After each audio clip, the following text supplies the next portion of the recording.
The Miami Dolphins leaving their comfortable South Florida houses and traveling to Buffalo. It's going to be cold as hell. There's going to be a lot of snow potentially during the game. We got to wait to see how that plays out. But Ellie, is it snowing where you're at? Yeah, but if we get 3 inches out here, that's pretty deep for us. So, we'll take 3 inches any way we can. Let's get started.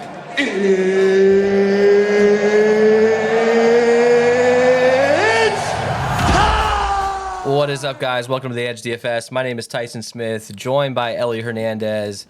Ellie, what's going on with you, man? Happy Saturday. This is a special Saturday show we're putting on for the Saturday night game. Miami Dolphins going into Buffalo. Ellie, what's up with you, man? How you doing? Doing pretty good.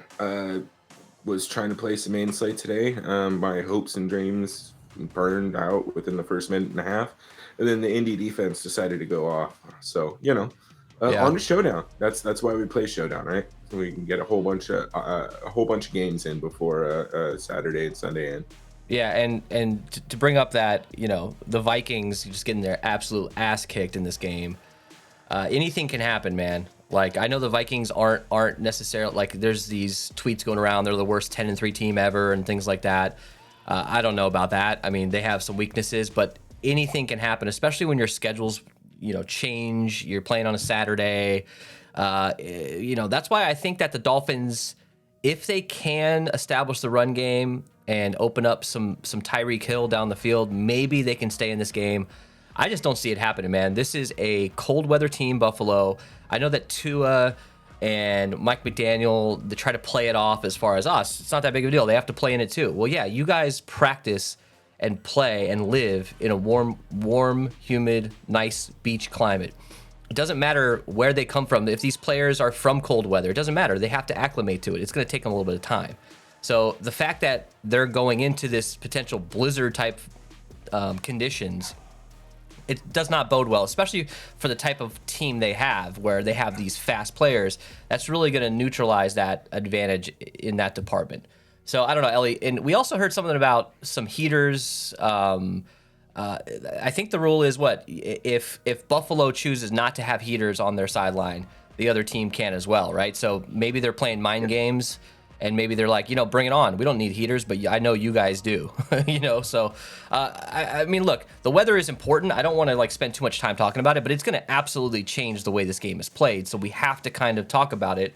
Although maybe it won't be as bad as we think it is right now as we get closer to lock. What do we do with this weather, man? It's definitely got to be on our minds when we're building, right? Yeah, and look, I might be a little bit of a homer on this one, but it's pretty simple for me. If the weather is going to get people to play less Josh Allen, less Stephon Diggs, less Tyreek Hill, more power to you. Those are still the best players on the field. We saw it. I mean, we saw it the other day with Miami. It doesn't necessarily. Tyreek Hill is going to score touchdowns. Like, it doesn't fucking matter what's happening. Yeah. He's going to score touchdowns. Yeah. And same with Buffalo, right? Josh Allen sucked for the past 3-4 weeks. They've been pulling out some tough wins. I think he's due. Like, I don't know, man. And if people aren't going to play those guys, I'm just going to play him more. I know that the weather is impactful, but I just think we can get different by throwing in some of the run game, sprinkling it in. The total's still pretty high at 43.5. So, for a game that's supposed to see some pretty shitty weather, that's a decent total. That you can still expect some offensive output. Yeah, Dolphins on a 2-game losing streak. They haven't looked great. Tua hasn't looked great. Tua is 0-4 in under 40-degree weather games. This just does not bode well for them. And I think the ownership is going to be affected for Miami. There's going to be a lot of more Buffalo stacks, a lot more 4-2s, a lot more 5-1s potentially. Josh Allen has more opportunities to run the ball. Probably expect some more design runs for him in the red zone. And even when you pull up the touchdown odds here, let me actually pull that up real quick. You can see that anytime touchdown score there on the left, looks like Josh Allen has the 4th highest odds as a touchdown scorer to run the ball, basically, which you don't usually see quarterbacks that high up. So that to me, that just signifies that you don't have to stack Josh Allen. If you put him in the captain, you don't maybe not necessarily have to stack him with a lot of pass catchers, maybe just one dude, because he could get those rushing opportunities and really just absolutely break things open with those rushing touchdowns. What else jumps out to you here, man? The rushing yards. It looks like Raheem Mostert in both of these categories, both over under for rushing yards and for anytime touchdown score. It looks like he's popping off the page here. Yeah, man. He's definitely a guy that I'm going to be interested in. And again, I don't think that's too much breaking news just because of the weather, right? We're going to expect Miami to run the ball, maybe keep the ball out of the offense's hands with Josh Allen. But I think I just want to echo your sentiment on Josh Allen. Him being a plus 140 to score a touchdown, being ahead of Tyreek Hill. That's pretty crazy, right? Because Tyreek Hill, right? We know he's probably going to catch a touchdown pass, or he'll score somehow. Josh Allen can only hit this by rushing for a touchdown, or a receiving touchdown himself, right? Yeah. He can't throw for it. So Yeah. having his odds that high, just it makes me feel like look at his rush line, 47.5, man. That's just I really think that Josh Allen is going to be running the ball tonight. I think there's going to be a lot of RPO. And and the last thing, I don't want to spend too much time here, but minus 110 for Stephon Diggs. So the weather sucks, but Vegas still thinks he's probably going to score. Yeah, because those guys can connect in any way. They can connect down the field. They can connect across the field. Little 5-yard pop passes here and there. They can use that as an extension of their run game. I expect Diggs to have a lot of targets in this matchup, but maybe not necessarily way down the field. But look, it doesn't matter. I mean, we know Josh Allen, his ability to scramble and his big arm. So who knows? We could see some big plays in this game. Maybe a cornerback slips or something. Something like that could happen in this game. All right, let's get to our injuries here. There's some stuff to talk about. Yeah, just pain. It was pain everywhere. All right, so River Cray doubtful. Armstead questionable. Backup Bridgewater questionable. And then the biggest news here probably is Jeff Wilson Jr. He's questionable. So if Jeff Wilson Jr. plays, I have some mild interest in him, although he's kind of screwed me lately. But I'm gonna have to have a short memory here. I am interested in him, especially in a game like this where they're gonna have to run the ball, and if that weather is as bad as we think it could be, they're just gonna have to run the ball more. If Jeff Wilson Jr. is out, that opens up a lot of other value, and it just makes me like Raheem Mostert even more. Raheem Mostert's priced at $6,200. He is pretty damn cheap for this situation, and I think he's going to be underowned in my opinion. But that opens up, Myles Gaskins, Salvin Ahmed, those type dudes. I don't know exactly who would pick up that slack with Jeff Wilson out. Maybe Ahmed, but look, Salvin Ahmed is $200 and Myles Gaskins $2,800. So I'm not super interested in those guys, but if Ahmed can get some run at $200, I might be interested in him. On the other side here, really nothing that we're waiting to hear from. So what jumps out to you, man? It's got to be the biggest thing is definitely Jeff Wilson Jr., right? Yeah, absolutely. That's really the only thing that I'm concerned about. Without Jeff Wilson, I think we give Mostert a significant boost. And then you can sprinkle in some of the backups. Outside of that, I'm really not all that concerned with these injuries. All right, let's get into this breakdown. Break it down. Oops. Well, that didn't work. Anyways, Josh Allen is 11.6K. Tua Tagovailoa 10.2K. So Tua's priced down here. I think people are going to be scared away from Tua quite a bit. We don't have any sort of projected ownership yet. And do you see any on your side? No. Okay. Yet. So no projected ownership yet. Well, that'll come out as the day goes along. But I think there is a chance that Tua can be pretty low owned because of his price tag. And, the recency bias of him just not playing well is sort of worrisome. So thoughts here, you got to just put Josh Allen in every single lineup. I'm actually interested in playing him at captain more so than I usually would with these high-owned quarterbacks just because of his rushing ability. He's the kind of guy that can absolutely break the slate. And if you don't have him at captain, you might not even min cash. So I don't see how we could play two quarterbacks unless you're willing to fade Tyreek and Waddle and some of these other dudes and just focus in on some of the Buffalo guys. I don't see how you can play two quarterbacks in this situation. What are your thoughts? Yeah, I mean, look, I think there's a couple of scary ways to do it. Like maybe throw James Cook in a captain, but other than that, I don't know if you're going to get to both quarterbacks. I think the way that I'll be approaching this slate though is Josh Allen. I mean, at captain, I'm going to have a pretty decent amount of them. He does have the rushing upside. He's probably going to score a rushing touchdown, and by probably I mean probably closer to 25% implied odds or 30% or so. But look, I think if Tua does end up with an ownership discount, he's a very interesting play because, like, what are we expecting here? We're not expecting a straight blizzard for 4 quarters, right? That's a Yeah. long time. All it takes is 3 minutes of clean weather on 2 offensive possessions, and all of a sudden, both these teams can score 2 or 3 touchdowns. These are very, very fast paced and explosive offense. So again, like, I don't want to overthink it. If we're getting discounts on any of these guys, I'm probably just going to play like I normally would and just kind of stay around 40-45% and fade where I look. Who is this? This is Josh Allen. Josh Allen, yeah. Yeah, I mean, look, Jesus, 20, 17, 30. I mean, look, he's still probably going to be the optimal captain tonight. I don't know how you can kind of work around that, man. Like, even in his weeks that he's struggling, his lowest output is a 12. Like, Yeah. that's crazy. And, obviously these teams played, week 3, the Dolphins beat them. But, the Bills sort of dominated that game. They both time of possession, yards. They should have won that game, and it came down to, like, basically they were driving and ran out of timeouts. And remember that, there's that video of the offensive coordinator throwing what is it, Ken Dorsey throwing his iPad. That was their last matchup. I really do think that this game is set up for an absolute dominating performance from Buffalo, but you have to think about narrative-wise, billboard material. The Dolphins have something to prove here. Everybody thinks they're kind of pussies when it comes to the snow and these cold weather games, and especially Tua specifically. So maybe there's some extra motivation. Maybe they put in the extra time and figured out how to play better in the snow. I just don't see it happening, man. I'm not super interested in Tua in this matchup. If I had to choose between Tua and Hill, I'm choosing Hill. I'm choosing Waddle. I'm choosing the running backs. I can get both running backs on this team for the price of one Tua. Let's go to running backs. So speaking of that, let's start with Miami. So Raheem Mostert, 6,200. He's clearly going to be the number one guy. Jeff Wilson's banged up, man. He's 5,600. If he plays, I might be interested in him a little bit. I just don't know what to think. We've seen this split sort of go heavy to Jeff Wilson and then heavy to Raheem Mostert. It's the typical bullshit that we see with the San Francisco 49ers sometimes, at least in the past.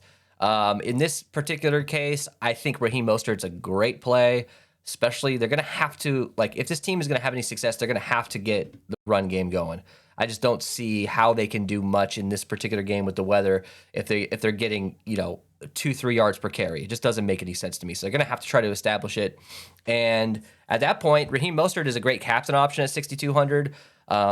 Sort of snake bitten from the last time we had these guys on Showdown against the Chargers because they both kind of sucked ass, and that was against a terrible Chargers run defense. So what are your thoughts here on Ahmed and Myles Gaskin potentially? I don't know who would get the reps. The last time we saw Ahmed, I don't know, man. If Jeff Wilson's out, which one of these guys are you interested in?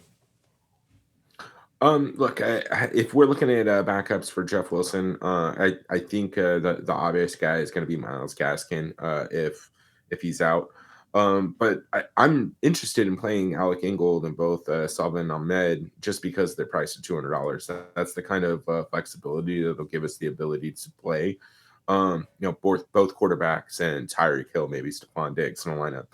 If you're looking to get crazy and think the offense is going to put out that kind of output, but again, that's nothing crazy to think that those guys are going to get some run. But again, I'm with you on the Mostert run as well. Regardless of whether or not Wilson's active, I still think he's still going to be somewhat limited just because of the question mark with his injury status. And let's be honest, Miami's kind of fumbled the ball when it comes to taking care of their injured players this season. So I really expect them to kind of keep an eye on him if he does get some run, which again, just it means Mostert's ownership will probably be taking a dip if he's active. So at 6,200, I love Mostert. I'll have a decent amount of him. I think you're going to probably need to find a place to pay down. And, going from Tua to him is going to give you a lot of flexibility. Yeah, there's some other better value that we'll talk about on the Dolphins here in a little bit. But let's move over to Buffalo. So James Cook is projected higher right now, median projection wise, than Devin Singletary. James Cook's $4,800. A favored team at home in a snow environment. James Cook should be the lead back potentially. I mean, it's hard to know because if you look at that, the odds that we threw up earlier, like odds to score a touchdown. What is Singletary like the third highest? He's like number 3 is like what plus 120 or something like that.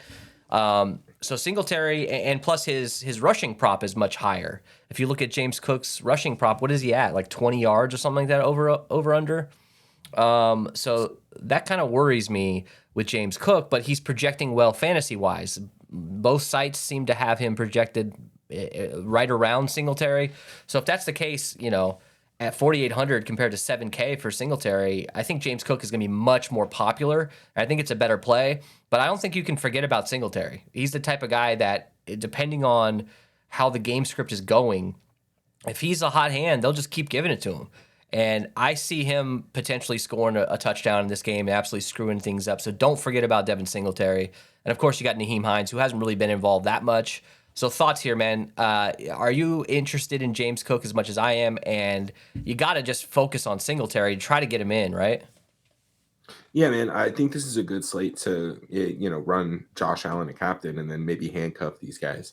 Throw in Cook and Singletary into the same lineup. I think they're cheap enough that even if you're not able to get Tyreek Hill or Stephon Diggs, you still are going to capture a lot of offensive upside just by having both those guys. And then James Cook, I think, is a really interesting captain option tonight. Yeah. I know this is crazy. We don't like talking about the eye test when it comes to fantasy sports, but he just, he's a better running back than Devin Singletary. He's more explosive. He's quicker. And it looks like he's going to get the run. And for whatever reason, I don't know, man.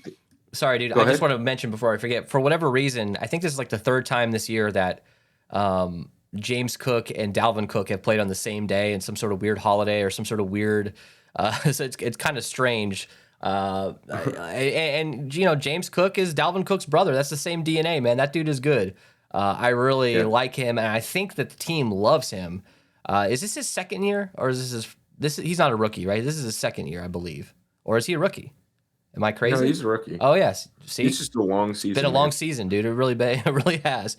All right. Any interest in Nyheim Hines here, 2K? We haven't seen much out of him, but we know what he's capable of. Look, I'm slightly interested in him just because if the weather is crazy tonight, we never know what kind of rotation we're going to see at the running back spot. So if the weather sucks, I am a little interested in Hines, but honestly, I'd probably just take a punt with like Ingold or something at $200. I'm more likely to fade Devin Singletary in the flex and have a handful of him at captain. Maybe like double the field at captain and sort of be way under the field in the flex, just in case if he has one of these random 2-touchdown games. All right, so let's go to wide receiver here. Buffalo, Stephon Diggs, 11K straight up. Gabe Davis, 7,400. Isaiah McKenzie, 5,800. I mean, you just got to love Stephon Diggs. Every showdown slate that Stephon Diggs plays, I try to lock him in as many lineups as possible because we know what he's capable of. How much does this weather affect him and affect this pass offense overall? Like we said earlier, Stephon Diggs, I mean, he doesn't have to just get these bombs down the field. He's a possession receiver that can control the ball across the middle of the field and still get you 8-9 targets in this game. And with the PPR and possible low scoring in this game, Stephon Diggs at captain, Stephon Diggs in the flex, I love him. He's just expensive, so you got to make a hard choice with the other guys.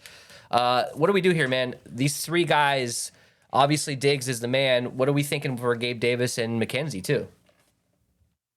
So when it comes to Diggs, I don't think I've seen many defenders actually stop him. So what the fuck is a little bit of snow going to do? You know what I mean? Yeah. I mean, he didn't have a great week last week, but that is an outlier performance. Every other week, he's pretty much above 20 points, right? Stephon Diggs is Stephon Diggs. He's probably going to end up getting a shitload of targets. He's going to get a bunch of receptions, and that'll turn into points. I think some of these other guys are interesting though, like Gabriel Davis. Again, he's like the epitome of a boom bust wide receiver, Yeah. and we're just putting him in the ultimate boom bust situation, Yeah, right? yeah. So I think the easiest way to attack him is throw him at captain, right? If he has his boom bust game, you're gonna need him at captain. Otherwise, you probably don't need him at all. So if those lineups are dead, just put him at the captain spot. Yeah. And then again, another guy that I think is going to be slept on at 5,800 is Isaiah McKenzie. He's the wide receiver 3. He's getting involved in the offense, and he's another one of these boom bust guys. It's like Josh Allen can pick anybody to be the guy to go off this week. And you can have 2 guys. I don't really give a shit that it's in the snow. Again, these are offenses that can score in 60 seconds. They can get up the field really quickly, and all they need is a window of not shitty weather. So I'll have probably 2 of these guys in just about every lineup if I can afford it. Thoughts on Isaiah McKenzie? Does he get a little bit of a boost with some end around, some trick plays, a little shovel pass action, extending their run game to a little bit more than just handing the ball off between the tackles? We've seen him flourish in that role in the past, but you also have a guy like Khalil Shakir at $600, and then you got John Brown. Of course, we got to talk about John Brown, John Smokey Brown, 200. He got a couple snaps last week. That is an absolute dart throw. That's like a milli maker type flex play. But thoughts on Shakir here, man? He's $600, dude. I kind of like him. I kind of like him in this matchup. Yeah, man. I played him for less. Like I think I played him at 1,600 or 2,400. So at 600, I'll have some exposure to him. At the end of the day, Josh Allen is still the quarterback, so anything can happen. It's just like what you say with Mahomes. If Mahomes is throwing you the football, you're in play. I don't care how low on the depth chart you are. You got to think about playing him, and that's definitely the case here. Let's go to the other side. Miami. So Tyreek Hill is 11.2K, Jalen Waddle's 9K, and Trent Sherfield's 5K. So, man, we're going to want a lot of Tyreek Hill. I don't think his ownership will suffer much at all. I don't think that, the snow is going to slow him down, literally or figuratively. I really think he can still have an amazing impact on this game. He's absolutely a captain option. You might need him at captain in this game or flex. So what do we do here, man? This is going to be tough. Tyreek Hill, Jalen Waddle, it's going to be almost impossible to put 2 of those guys together because, in theory, you're going to want to put Tua with them. Unless you're completely fading Josh Allen and Diggs, you probably can't do that. So there's nobody going to be doing that. You throw Jalen Waddle at the captain spot with Tua and Tyreek in the flex, that could be dangerous. The likelihood of fading Diggs and all 3 of those guys go off is probably pretty low. So what do we do here, man? You probably only can get one of these guys, right? Yeah, and I think that's the route that you take. You just decide between Hill and Waddle. I know this is probably pretty obvious, but I'll be leaning a little bit more towards Hill. Hill can score in any situation. It doesn't matter who's guarding him. And on a game like tonight with severe weather impacts and people keying in on the run, I think that just opens up more opportunity for him to get loose or slip down the field for what turns into a deep shot. Now, the one thing I do want to be mindful of is like we just watched Tua the other night and he looked bad. Like he looked visibly bad trying to make some of these throws. So I am kind of concerned about that. But at the end of the day, Tyreek Hill is probably going to end up with 8 or 9 receptions, his 100 yards, and maybe a touchdown. So I think you got to get as much of him as you can. And probably need to play a little bit of him at captain as well. I like Jalen Waddle too, 9K. He's been a little inconsistent over the past couple weeks. I think injuries or hesitancy is around injuries is what's been holding him back. But again, he's very explosive. We know what he can do. He can have a touchdown. He can have those games where he has 33 fantasy points, 8 receptions, 2 touchdowns. We know what kind of wide receiver he is. And if you want to get real different, man, I don't hate running like a Tua captain lineup with Tyreek Hill, Jalen Waddle, and then Josh Allen and punting wherever you can. So doing something like that is definitely going to be different. Nobody's going to be really thinking that route, but tonight's the night to try something like that.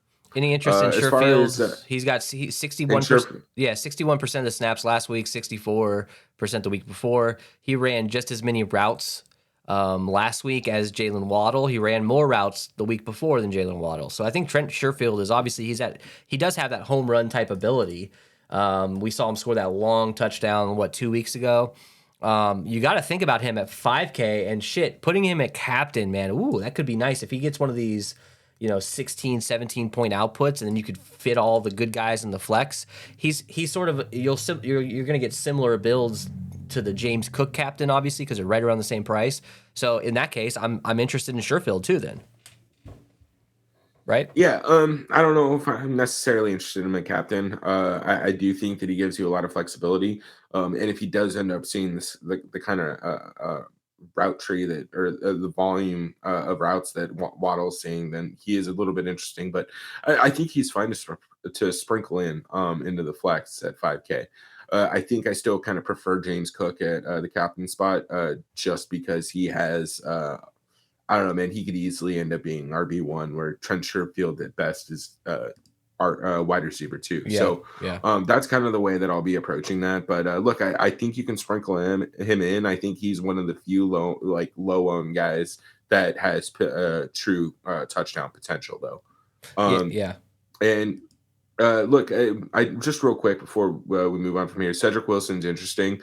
Again, this is one of those slates where they could utilize him like we were just talking about with Isaiah McKenzie, extend the run game a little bit, use him for end arounds, quick screens out of the slot, stuff like that. 1,400, I don't hate getting a little bit of exposure to him. And he was on the field 50% of the snaps last week, so that's helpful. Showdown, guys are on the field, they're getting some opportunities, they're running routes, at least there's that. Prioritize that over guys that just don't get on the field as much. Tight ends. So here's my favorite value. You got Mike Gesicki at 3,600. You got Durham Smythe at 200. Durham Smythe sounds like a bad guy in the Spider-Man universe here.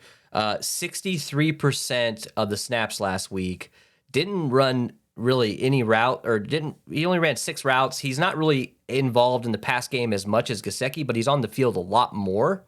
And especially if they're going to be running the ball in this matchup, if they're going to be running any 2 tight end sets, you could see some more opportunity for him to get a couple of receptions. At $200, you just need a couple. And if you don't necessarily need a touchdown out of him, you probably just need like 4 receptions for 50 yards. But if he does get a touchdown, my God, that could be huge. So thoughts here, Gesicki is kind of trending down, and you still got to have Tua throw you the ball. So at 3,600, he's interesting instead of a kicker, maybe. But what do we think about Smythe? Do you like Smythe in this matchup? Yeah, man. Again, $200. I'm not going to overthink it. I'll have a little bit of exposure to him. He is going to have the opportunity to get on the field and get a couple receptions. And I think he does have a touchdown on the season. That's what you're looking for. One touchdown, 1 reception, 1 touchdown, $200. So get it done. Or 3-4 receptions for 25 yards. I'll take him. And then Gesicki at 3,600. He isn't a terrible play either. Kickers may not. I mean, if there's a bunch of wind and shitty field conditions, like tight hamstrings, the cold doesn't help any of that. Mm-hmm. So, going down from Jason Myers or one of these kickers down to Gesicki could be an interesting way to do it. It's just those weeks when we think that the dude doesn't exist anymore, that he has 2 touchdowns and 80 yards. Yeah, exactly. He's the kind of guy that can screw everything up for everybody. He's probably going to be less than 15% owned. Durham Smythe's going to be less than 10% owned. Either one of these guys, good value, in quotes, not necessarily my favorite value, but to me, Smythe has the best upside because of his $200 price tag and the fact that he's on the field a lot. So that is appealing to me, but it's still a huge risk. It's not one of these free square type plays where DraftKings messes up and prices a starter or something at $200. Let's go to the other side here. Buffalo, you got Dawson Knox, 5,400, Quentin Morris, 200, Tommy Sweeney, 200. Look, every single showdown slate, Dawson Knox is a risk to just ruin it for everybody. He is the type of tight end that can get you 2 touchdowns. This year hasn't really been his year, but you still see a couple of 14, 15 point outputs. But to me, it's kind of scary at his price tag at 5,400. I wish he was priced down more, because I'd be a little bit more comfortable playing him. But maybe that's the issue here. You got to pay up. You got to pay up to what's pricing out to be not very good value based on his projection. So maybe the optimizers aren't plugging him in as much. You have to kind of force him in, which then means his ownership might be a little bit lower than it should be. So thoughts on Knox and any interest in any of these other, $200 type guys like Tommy Sweeney? Yeah, Dawson Knox at 5,400. He is a little bit pricey, but he is kind of interesting, right? Again, the tight ends can be kind of a safety valve for shitty weather games. So I do think that there's some opportunity for him. I think I probably like him a little bit more at captain, just in case he does have one of those bigger games. At his price, gives you a little bit of price flexibility. But outside of that, I don't think I'll be targeting him too much in the flex. I am interested in Tommy Sweeney if he's active. Tommy Sweeney's $200. He's the backup tight end, and again, as long as Josh Allen has the football and can throw it, then I these guys are in play. If they're going to see the field, they're going to run around. You're in play. All right, let's go to kickers and defense. Tyler Bass, 4K. Jason Sanders, 4,200. With the weather and the wind possibilities, you're not looking at like 30 mile per hour gusts or anything like that, but you're still getting 10 to 15 mile per hour winds. And if it's snowing, you're dealing with that issue with footing, and that's a big deal. So if they are actually going to get those couple inches of snow during the game, I'm not super interested in kickers in this matchup. They're not, at least Jason Sanders isn't projecting well. Tyler Bass is always a pretty good play, and that he's practicing in this environment. So if I had to choose one guy, it'd probably be Tyler Bass. But in saying that, I don't really know how it's going to play out as far as are these teams going to just go for it? If they're on the 35-yard line, they don't want to risk kicking a field goal in the snow like this, where it typically would be a relatively, close field goal. Maybe they just go for it instead. I don't know. That's what kind of worries me about these kickers. I think I'm not going to have nearly as much kickers as I have been recently. What are your thoughts here? The first thing is just the way that the pricing works on the kickers. They're still just expensive enough that I think you can pivot into the running game a little bit more safely here. So I think you go, probably, what's his name, James Cook. And then maybe throw in even Naheem Hines or Alec Ingold, right? I feel like that there's better salary saving options with potential upside in the running back side that I'm not going to be targeting these kickers. Yeah. That said, I think I would prioritize Bass over Sanders, just to what you're talking about. This isn't the first time Buffalo's played in the snow, right? Yeah. They've had home games in December and January for the past 50 years or whatever. Yeah. So Tyler Bass does have some experience kicking here, whereas Jason Sanders may not necessarily have that same experience. I expect Mike McDaniel to probably go for it a little bit more, especially considering the struggles the offense has had over the past couple of weeks. So probably won't have much Sanders at all. Be prioritizing Bass. All right, let's go to defense. Bills 4,600, Dolphins 3,400. Bills defense probably going to be pretty popular in this matchup. I know that both of these teams have, on paper, high-powered offenses, which obviously in a game like this, that completely limits them with the amount of weather here. So I expect Bills defense to be popular. I expect them to be popular at the captain spot as well. I'm not interested in playing them in the captain spot. I will have some in the flex. But I don't know that I'm super interested in the Dolphins defense here. Although Josh Allen has been notoriously bad with his interceptions and in the red zone this year. So I don't know what to do necessarily, but I'm more leaning towards maybe not having as much defense as the field, focusing in on the run game, and then getting a little bit more of the pass game just to be a little bit different. Thoughts on defenses? Yeah, I mean, it's pretty simple for me. I think both defenses are in play, but I'll just be keeping an eye on projected ownership. If these are going to be chalky plays, then I don't necessarily know if I'll get there. It's still 43.5 total. And Josh Allen, two very spectacular offenses are still playing. I do think you're more likely to see a guy like what the fuck is James Cook in the optimal over the Bills defense. So Yeah. I don't know. Keep it in mind. Get some exposure if you really feel like they're coming in on their own. Otherwise, probably not. Yeah, you're right. For $200 more, I'd rather get James Cook any day, especially considering he's probably the number one option. Although we're not 100% sure of that. Let's get into let's get into our captain, our crown their ass segment. Now, if you want to crown them, then crown their ass. Ellie, you're going Diggs. I agree with you. I'm going Cook because of the pricing and the upside. Diggs, I'll have the most Diggs, probably out of anybody at captain. but Cook allows us to build some really nice lineups that I'm a lot more comfortable with. Diggs at captain, you're going to have to fade one of the big guys. So you could rotate guys in and out, or you can, go down to like a Durham Smythe in the flex to kind of help you out, to help you afford some of these other guys. Any other, we've talked about plenty of other captain options, but who's kind of your second tier guys that you're interested in? Yeah, I mean, look, I'm going to be prioritizing Diggs, Josh Allen, and Tyreek Hill. That is probably going to be my core. I might get a little bit different, have a couple with Tua or Waddle just to hedge a bit. But I think a couple other interesting guys are Mostert, especially if Wilson is out at captain. And then I agree with you on James Cook. Yeah. All right, let's talk. Maybe a little bit of Devin Singletary. Let's talk about our fade here. We couldn't do diddly poo. So I know earlier when we were talking about Singletary, I was kind of talking him up, and I still think that you cannot forget about him completely, but I'm more thinking about it in the flex. I don't think that price tag projects well, and we just don't know what his splits will be. We don't know if he's going to be getting the ball as much as Cook, but I do like putting him at captain just in case. But I'm not super interested in him in the flex. Any guys, if you had a gun to your head, and there was one guy that you had to say, yeah, maybe not tonight. What are your thoughts on that?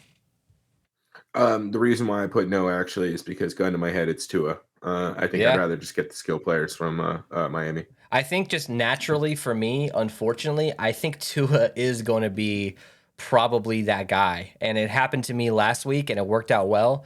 Not sure if I can rely on that again, but it seems like it might end up just being that way, unfortunately, and that's kind of scary. All right, let's get into our lineup build. We appreciate you guys. Throw us a like, subscribe, join that Discord. You could scan that below or just pop into the description of this YouTube video. Join the Discord. It's free. We'll be talking about any inactives as well as how to adjust if there's any surprise news or weather stuff like that. And obviously help us try to get to that 1,000 subscriber mark. We want to hit it before Christmas. I think we can do it, man. I think we're 60 subscribers away, and day in and day out, we're getting great views. We really appreciate you guys, but most of our views are coming from non-subscribers. So if you guys can hit that subscribe button, like I said, it really helps us out.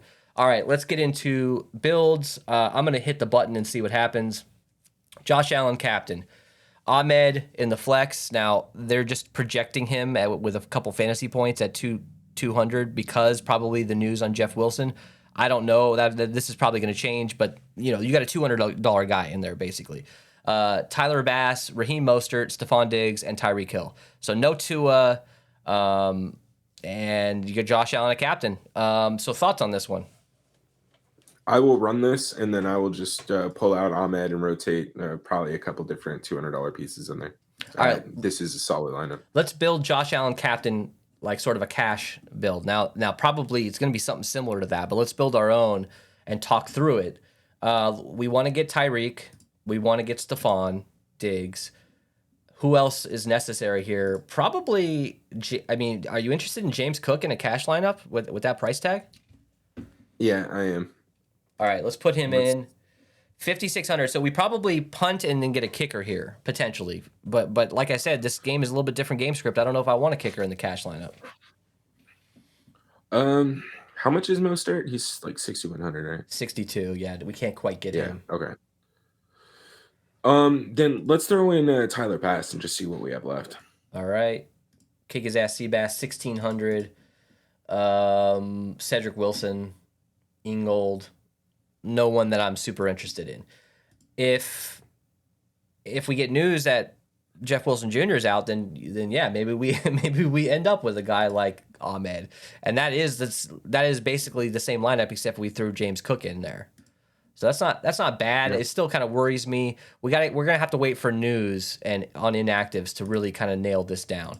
Let's do some tournament lineups here. Let's put Diggs at captain. Obviously, you're going to want to get some exposure to Tyreek Hill as well, but the price difference here is so low that you could pretty much rotate these guys in and out of captain with the same sort of builds. All right, so Josh Allen in the flex, he's going to be in the flex in every single one of my lineups, and some in the captain, obviously. Tyreek here, you want Tyreek? Yeah, let's go Tyreek. This is kind of the core. I mean, I'm going to have a combination of this in almost every lineup probably. So we want to get some exposure to James Cook or Mostert. I mean, we probably want to put Mostert in here, don't we? Yeah, let's go Mostert. So we can't quite get James Cook in this lineup. Do you want to punt with someone cheap first? I don't know. We got $4,500. Yeah, I mean, where we're at, you can pretty much just start with the kicker, go with Tyler Bass, and then you rotate in Tommy Sweeney, Ahmed, whatever this last $200 Durham piece is. Smythe too, yeah. Whoever that guy is when it comes to lock, that's probably what you want to do. So you see here with Diggs, it gets real tough, man. It gets real tough here with you can't quite get in a guy you like in that last spot, and you got to go with a kicker. Anything else we can change here? Can we pull out Mostert? I kind of want to keep him in. Do you want to go from Hill to Waddle? Yes, I was actually just going to say that. Yeah, let's go from Hill. I think that's going to give us a lot of flexibility. It is. It should. Now we can get James Cook if we want. Yeah, let's throw in James Cook. $1,900. Cedric Wilson type guys, just pure punts here in the end. Let's do this. I feel like we can't just build every lineup with a punt in the last spot. We got to try to get some balanced builds. How do we do that here? Do we have to come off of Jalen Waddle and go with a 4-2 Buffalo maybe? Honestly, I think let's look at a 5-1 potentially. Let's come off of Mostert. Let's just leave in Hill. Okay, and Hill? Then yeah. All right, that leaves us $5,900 for 2 spots. So we could, you could obviously put Tyler Bass in, but still we're punting. So yeah, let's get rid of Hill and let's put in Mostert. This kind of scares me a little bit, but maybe we go Mostert and Tyler Bass here, and that leaves us $6,900.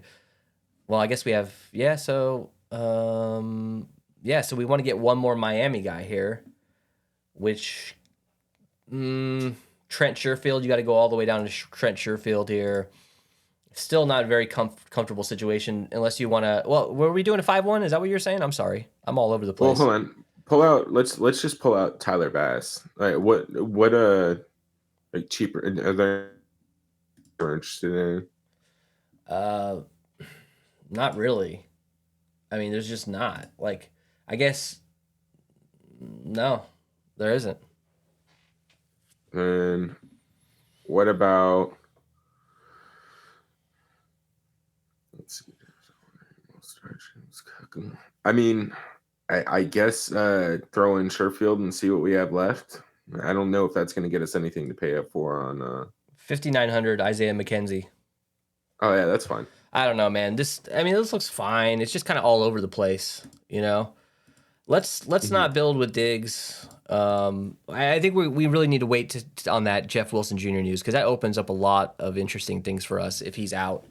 So let's go down to our value type dude. Let's actually put Raheem Mostert at captain and see what happens there. So Mostert, Josh Allen, Tyreek, and Stephon Diggs. That's $6,900 for 2 spots. So you could go kicker there. You could automatically throw in one of these cheap dudes like $200. Who was that $600 guy that we were looking at? Oh, Shakir. You got Shakir. You got Smythe. You got the Ahmed. You got any of these dudes. Let's just throw in Smythe just for shits and giggles here.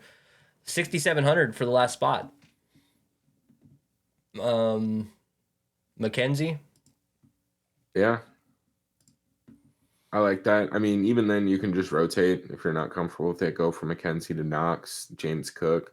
And then if you want to come off of Smythe a little bit, you can. There's some rotation in that one. Screw this. Let's go down to James Cook.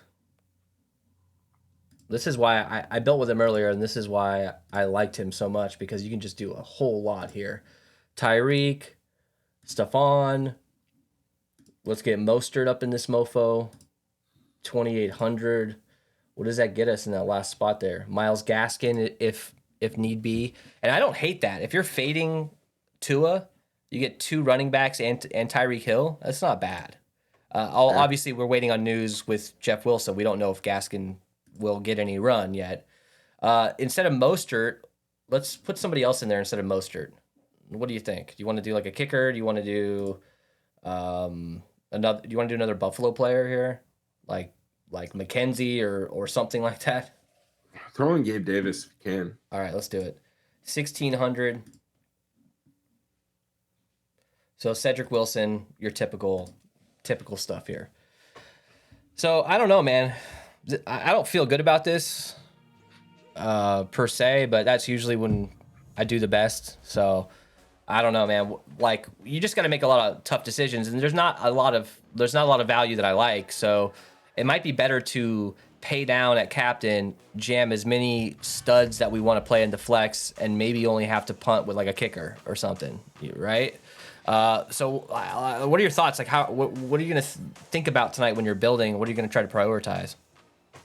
Yeah, I mean, look, I'm still going to prioritize the studs here, right? There's just too much volume concentrated onto these top guys that I don't want to fade them. So I think you're spot on. You're going to have to rotate out some cheaper captains that give you some more comfortable builds, or just be willing to punt, which, as we all know, I am very much comfortable doing. So I'll have Durham Smythe regardless of whether or not any of these other guys play, right? I'll still run a little bit of Ahmed if he's active. So don't be afraid to take bold, chances, especially on these island games where there's not much else going on. These contests are going to be massive. So if you're submitting a random dart, just expect a 0 on some of these guys, but be willing to play them if you want to be different.